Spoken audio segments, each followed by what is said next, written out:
let's give that a go. Or make you full screen. Okay, perfect. So this is Pints and Pelvic Floors. Basically, some quick background. We are going to talk about all things pelvic floor related. I am going to try my best to keep everything as gender inclusive or inclusive for any person or anybody that's listening to this. At times today, we will, though, discuss things in reference to a vagina or a penis, but by no means does that necessarily mean it's just referencing a certain gender, a certain person. It's just how we're going to have to divide up the pelvic floor for some of the diagnoses that we're dealing with today based on how they're named in the medical field. So just keep that in mind. All right, this is me. I'm Dr. Joy Noble. I am a pelvic health therapist. I treat pregnancy and postpartum recovery. I do transgender pre and postpartum or pre and post surgical care, and I do dry needling. So I am looking forward to this. This is actually my first Pints and Pelvic Floor since the name change from Joy Noble DPT to Pelvic Pride Physical Therapy Wellness. So I'm excited to present with my new name today. So let's talk about painful sex and what it is. So I wrote here, otherwise diagnosed as. Basically what this means is if you go to see a medical provider and you are having pain with sex, this is a list of some of the things they may give you. It is not all inclusive. There is plenty of other things out there. This is just a quick list I put together. So you may get dyspareunia, which is literally Greek for pain. I want to say it's like pain with penetration, but it's painful intercourse. Vulvodynia, vaginismus, vulvar vestibulitis, erectile dysfunction, pelvic inflammatory disease, endometriosis, PCOS, interstitial cystitis. All of these are big diagnosis terms you may get if you tell a provider that you have painful sex. All right, so how prevalent is this? I think you'd be surprised, but 1 in 5 people experience pain with sex. And that doesn't seem so crazy until you look at the next statistic here, which is the term painful sex is Googled 17,000 times a month. That's a lot. I'm sure there's more things that are Googled, way more, but still painful sex 17,000 times a month it's Googled. That's a lot. And pain with sex does not discriminate based on your age, your identity, your gender expression, anything, your sexual preferences, like nothing at all. If you have a body, you can experience pain with sex, and that is just part of it. So pain may be experienced with all sorts of things. It might be light touch that causes your discomfort. It might be the start of penetration, and penetration can be anything, right? Penetration is just the start of something going inside of an opening or a canal. Pain with deeper penetration, pain with an erection, pain with orgasm. So any of these things can happen that may cause, or maybe when you experience the pain that you are having during intimacy. Where can this occur? It can occur all over the place. On the outside muscles, which we'll review on the next slide. It can occur inside of our canals that we have on our body. It can happen where we have pain deep into the cervix. It's the end of that vaginal canal. It may be pain at the base of or the shaft of the penis, which again, we'll talk about on the next slide. Might be the tailbone, and the tailbone is right where all of our pelvic floor muscles attach on the backside. No matter what your anatomy looks like down there. You may have pain into your bladder, could happen at the abdomen, and you may just get pain in your back and your hips. So really this pain that you are experiencing with intimacy and with intercourse can happen in lots of different places. All right, let's review the muscles. So over here on the left, we have a body that has a penis on it. And again, you can see right here at the bottom of the screen on the left-hand side is the tailbone. These pelvic floor muscles are going to attach from the glutes here. These are the sit bones, more inner thigh muscles, but our pelvic floor muscles are going to wrap around the anus or the rectal opening, and they're actually going to go all the way towards the shaft. And you can see up the first third to half the shaft has these muscles surrounding them, and that all plays a role in our pelvic floor and where we can experience the pain. Very similarly, if you look at that kind of figure 8 like motion, we move over to this pelvic floor on the right hand side of the screen of a person who has a vagina. Same idea, right? This is the tailbone right here. These big muscles are going to wrap like that figure 8 around this area too. And so all of these muscles, this is an outside view. There's also muscles on the inside for both of these bodies. If we flip them over, look deeper inside, there's a big supportive sling of muscles. But you can get pain in any of these areas. When we think of things like the glands, we have like the tip of the penis, the glands, the penis, into the body with a vagina. You actually can get the vestibule right in here, which is this kind of purplish color on the image there. And that can be where you'll get something like a vulvar vestibulitis. But again, this, pain can be so many different locations. What can cause this? So first thing is going to be tight muscle spasms. If you've had neck pain, shoulder pain, back pain, I mean, anything like that, hamstring strain, anything, you have tight or muscle spasms that can occur that can cause this pain. The next thing can be nerve involvement. So it could be coming out of your low back. It can definitely be coming out of the pelvic floor. Big one here is pudendal neuralgia. So that's something else to be looking for. It can be scar tissue that occurs after a surgery. It can be after child delivery. It can be scar tissue that occurs from like micro traumas, especially when we're thinking of any of our people who have a penis. Micro traumas in the penis can create scar tissue, which can then cause pain with erection. And then inflammation of the pelvic glands, inflammation of the prostate, inflammation of the vestibule of the vagina, inflammation of the glands, penis, the tip of the head. Any of this can cause pain. So lots of different areas to look at, not including things again like tightness in the abdominal muscles, tightness in the hip muscles, tightness in the back muscles. So lots of different areas that can be a part of this. Can also be previous injuries to the pelvic region. A fall on the tailbone is a really common one. I got a call recently for that. It can be a bicycle accident as a child or as an adult. It can be, gymnastics related. I mean, really anything, baseball, right? Like taking any sports injury to the pelvic region, literally anything that happened there, you can definitely have pain as a result.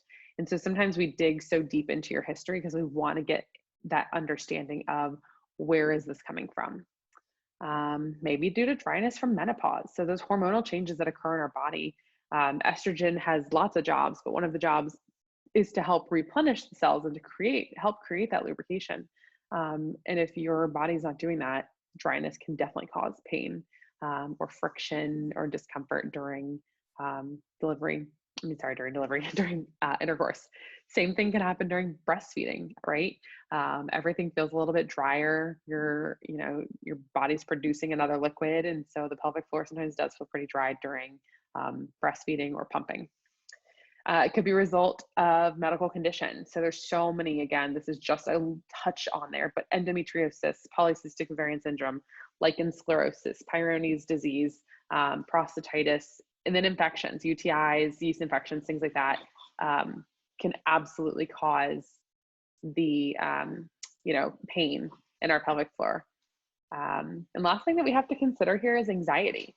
So anxiety can definitely cause a lot of the issues that we have as far as pain. And so the weird thing to think about here is, the pain you're experiencing is very, very real. Like you are absolutely having physical manifestation, physical symptoms in your body, but anxiety is the cause of this, like the source of the pain. And so sometimes, when we're talking about this in the pelvic floor world, we try, I think it's best practice to have a multidisciplinary approach. So not only are you working with a medical provider, sorry, y'all, it's storming here and we are losing power apparently. So not only are we having,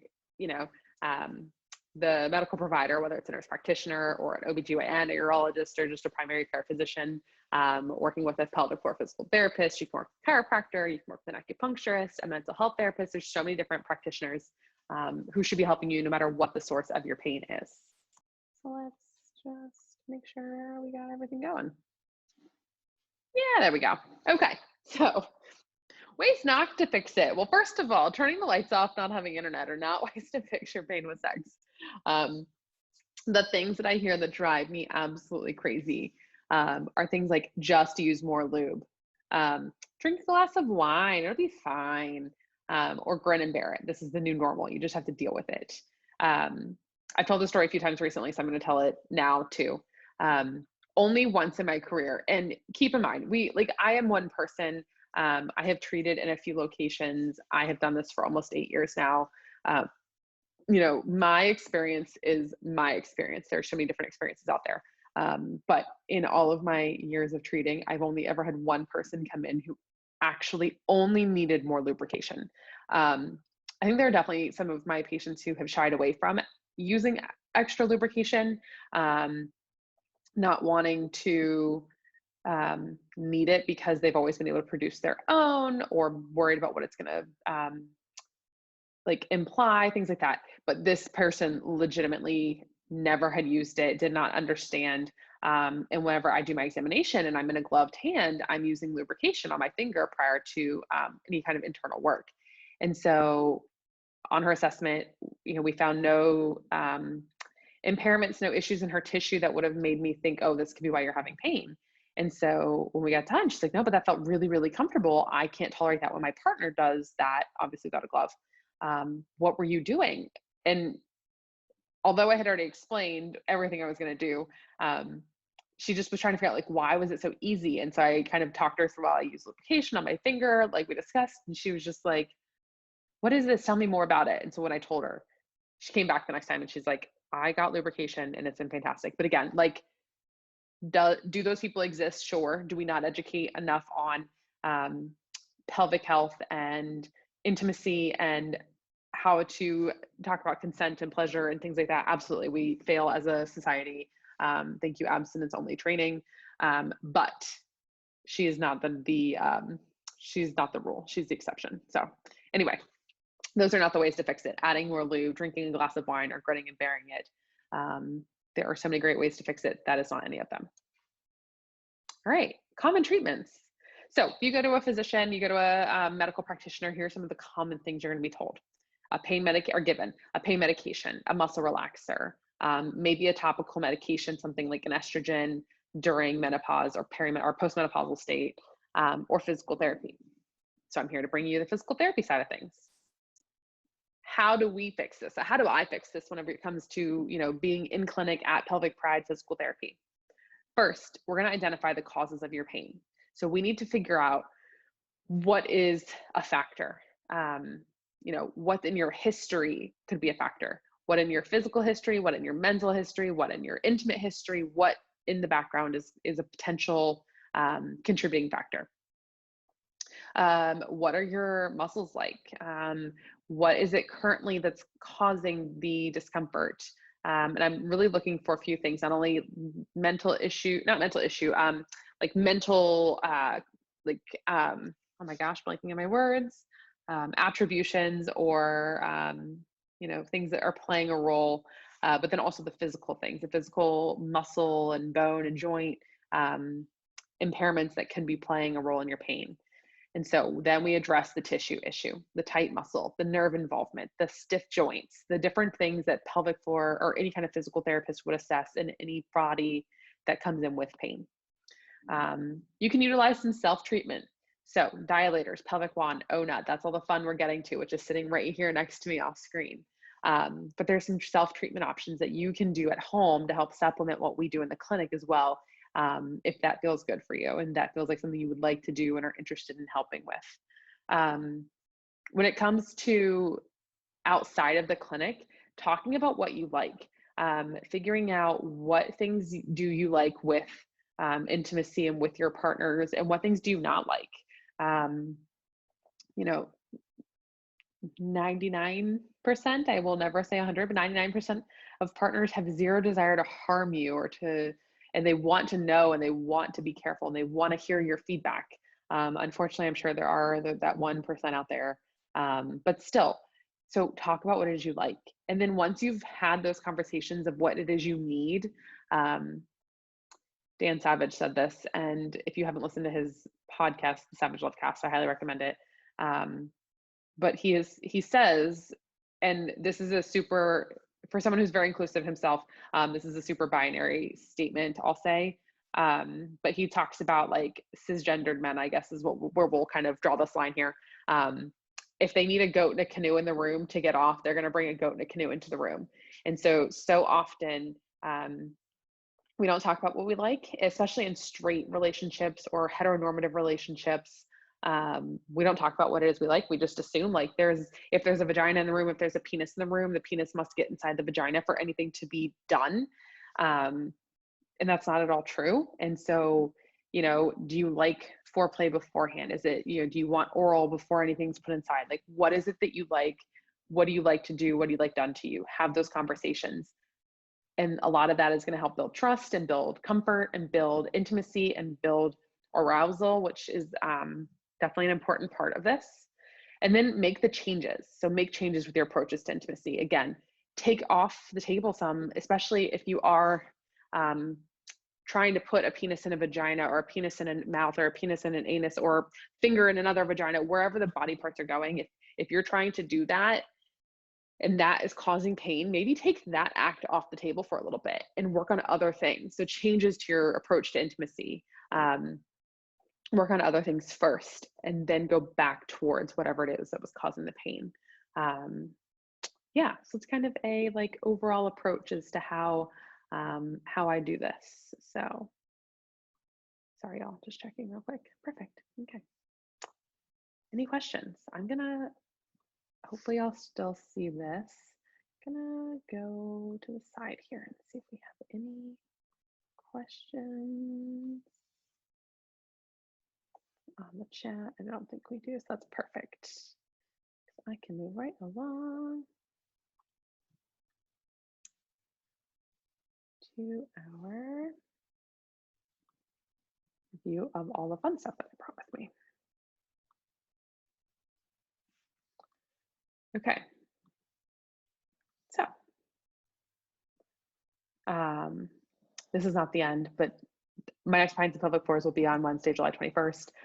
You can join the Facebook group. You can follow me on Instagram at JoyNobleDBT. You can find me on Facebook at Pelvic Pride. And now we're going to talk about tools. So all the fun stuff that I promised you I was going to bring. So let's stop sharing, and now you get me back. So we are going to talk about all the fun there is when it comes to the different tools I use. So I have a pelvic model. I have a pelvic model that has a vagina, since most of these tools are used inside of a vagina, but we will absolutely talk about all the things that can be used to be a rectal approach for whoever you are, no matter what your body is. But these are the two different holes that most of these things are going to go inside of. And then some of it is for people that have penises. So we'll get there as well. Or strap-ons actually would be perfect for this too. So let's start with, let's see. We'll start with our wand. So this is a pelvic wand. This one is from Intimate Rose. It has two different sides. You have a smaller side, which is perfect for going in rectally. So being able to insert this direction. You have the larger side on the front, typically is a little bit better for an vaginal approach. And so the nice thing about this is that, let's see if we can get you guys a good angle, is that you can put this into our pelvic floor.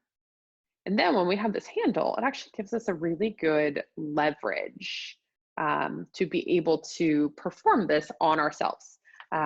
Again, whether you're going in rectally, working on the muscles themselves, or if you're going in vaginally, so imagine this is inside the vagina, and you're working on stretching or even just some like releasing to those tight trigger points. This is a fantastic tool. There is a few different kinds. They do one that vibrates, which can be really good for desensitization, and that is good for, especially for any kind of scarring and scar tissue down here after childbirth, and abdominal C-section scar. So we didn't talk about that. Same idea, right? C-section scar, but across the abdomen absolutely can be a big part of this. They also sell a heating and a cooling, or one that tolerates getting heated or getting cooled. So you can put it in the freezer, you can warm it up. And that can be very soothing for muscles, whether they want to be warmed up to relax or whether they need some cooling because they're feeling like they're on fire. So that is a pelvic wand, if you've ever seen one. Next up, we have dilators.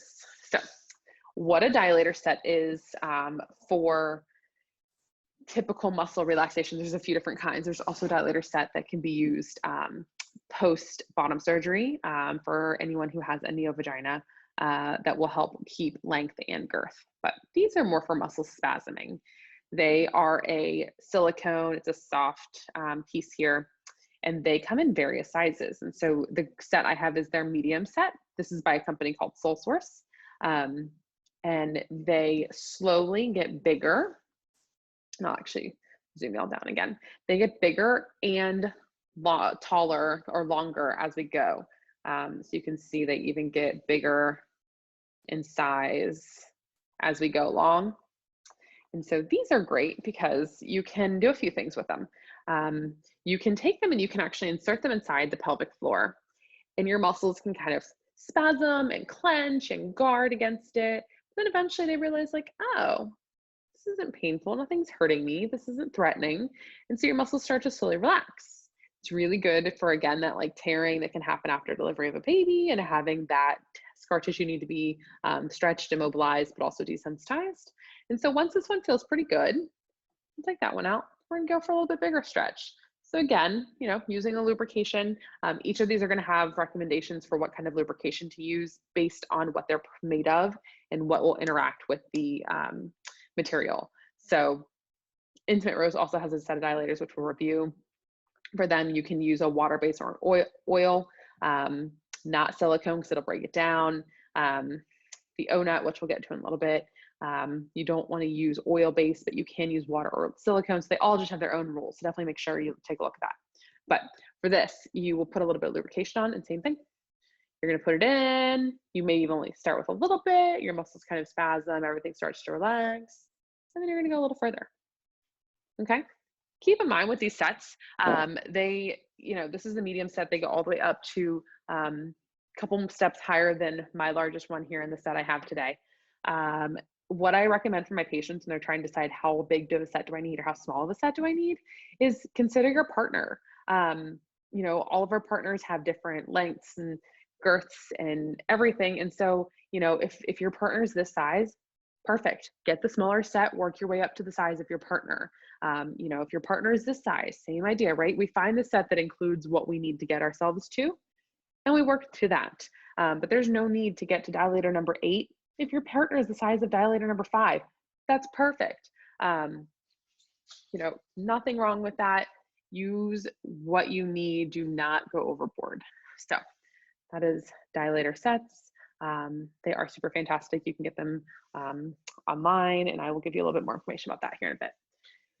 The other dilator set option you have, so this is pretty similar to the smallest version of this. So this is not the smallest version for Soul Source. They have one that gets a lot closer to this size. But this is another tool from Intimate Rose, who also brought the pelvic wand to us. And so Intimate Rose has created a set where you have a dilator with a handle. So again, kind of thinking of the way the pelvic wand works, we're gonna go back to our model here.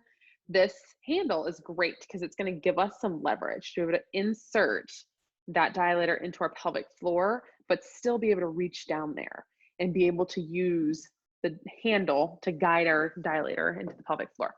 So they have these rings that pop on and off, and you just adjust. Like this will come off. I can show y'all. Will come off my dilator handle here. I can swap out the next size, and then I'm just going to sneak this right back on. And it's super simple to put on. And so it is a great tool for, you know, you to have if you are having some pain in your pelvic floor and your muscles need some relaxation or some down training. So that is the Intimate Rose version of the dilators. So again, very similar sizes sets. It's just a matter of what you're looking for. The last thing I brought with us today is called the O-Nut. And so the O-Nut is fantastic. It is for when we have pain with depth of penetration. So there are these great little rings. They are super, super stretchy. So There's no concern about it being painful, especially for a penetrating partner if they happen to have a penis. But I say that because, again, remember we said that you could also use it for something like a strap-on or a dildo or anything like that if you're wanting to decrease the depth of penetration. So super simple to use. I'm actually going to zoom you down again. So we're just going to take it. We're going to go down to the bottom of the shaft here. So use plenty of lubrication. Again, they have recommendations on what you can and cannot use. We're going to take another one. All right. We're going to start with 2. Okay. We're going to see how it goes. You know what the best thing is? If it's not enough, we can add more. If it's too much, we take some away. And so what this is going to do is, instead of your partner originally being able to get as far in as the whole thing, now your partner can only go as far as this. It's not painful. This is nice and squishy. It's comfortable, but it's going to stop that penetration before it hits too deep and is uncomfortable. Again, you need another one. No big deal. Snap it right on there. And now we've got 3. So we're going even shallower than we were before. If that's still too much for you to tolerate, put that 4th one on and go for it, right? We're not going even out to the end of my hand there because we have that O-nut in play. So fantastic, different tools that you can use. If you have any questions at all about any of these tools, please feel free to reach out. I am more than happy to talk about them. I have more information on my website. I have more information on my Instagram. If you go to my Instagram, I have a link tree inside there. There is a discount code for everything. There are discount codes for everything I've shown you today. So for the O-nut, for the intimate rose, whether you are getting a wand or the dilator sets, you have coupon codes for Soul Source if you're trying to get their set. And then there's a whole bunch more that I haven't talked about, lubrications, vaginal creams, vibrators, all sorts of stuff. So head over there if you're interested, and I'm more than happy to answer any questions you have. You can DM me, you can comment on this, you can email me. I am always available and happy to answer any questions you have anytime. So that is all we have today. Easy enough. I am going to save this. We're going to put the 2 together. Thank you for bearing with me as we lost internet from this storm that keeps popping up and then disappearing pretty much as quickly as it came on. So let's see if we have any question in Facebook, since it does have a little bit of a lag.